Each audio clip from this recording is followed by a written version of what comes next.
Full day off eating birthday edition. भाई साहब, अगर आपने साल में एक बार अपने जन्मदिन पे खाने को लेकर तहलका नहीं मचाया तो क्या फायदा। अब सुबह सुबह हमारा प्री वर्कआउट मील था बेसन के लड्डू, 50 ग्राम इसको निपटाया।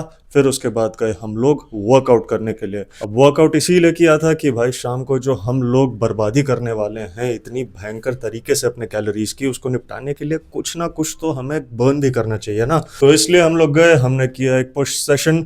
अच्छा खासा पंप फील हो रहा था बिकॉज ऑफ सिंपल शुगर्स। 50 ग्राम बेसन के लड्डू जो लपेटे थे, वापस आके 50 ग्राम बचे हुए लड्डू बेसन के और इतनी सारी टोफू सैंडविचेस खाई। और उसके बाद हम निकले शाम को खाना लपेटने। खाने में हम गए एक पिज्जा की झोपड़ी में, जहां पे जाकर के हमने एक मीडियम पिज्जा मंगाया with cold drinks and bread sticks and उसके साथ साथ फ्रेंच फ्राइज, वो भी चीजी में। ये सब खाने के बाद भी ऐसा लगा कि यार मन नहीं भरा, तो हमने एक और मील मंगवाया जिसमें एक और मीडियम पिज्जा था विद मसाला लेमनेड।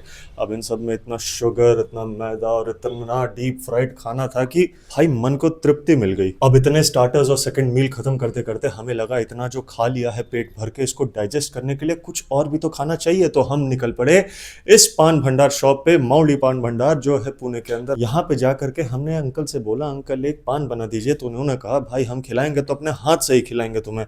हमने वो पान खाया, इट वाज क्वाइट टेस्टी भाई साहब। और यहाँ पे तो ऐसे लैंप्स जैसे रखे हुए हैं जिसके अंदर सिरप्स हैं, ऐसा लग रहा है जैसे अभी जीनी निकल करके बाहर बोलेगा आका बताओ और कौन सा पान खिलाऊं। ये खाने के बाद फिर मैंने एक और शर्मनाक हरकत की, जिसमें मुझे लगा कि ये जो इतना बड़ा पान खाया है इसको डाइजेस्ट करने के लिए एक और खा लेना चाहिए। To be very honest, it was quite tasty. ये खा करके हमारा फुल डे ऑफ ईटिंग खत्म हुआ और शाम को जब मैं घर आकर के अपनी कैलोरीज को कैलकुलेट किया तब समझ में आया मैं 5 से 6 हजार कैलोरीज लपेट चुका था।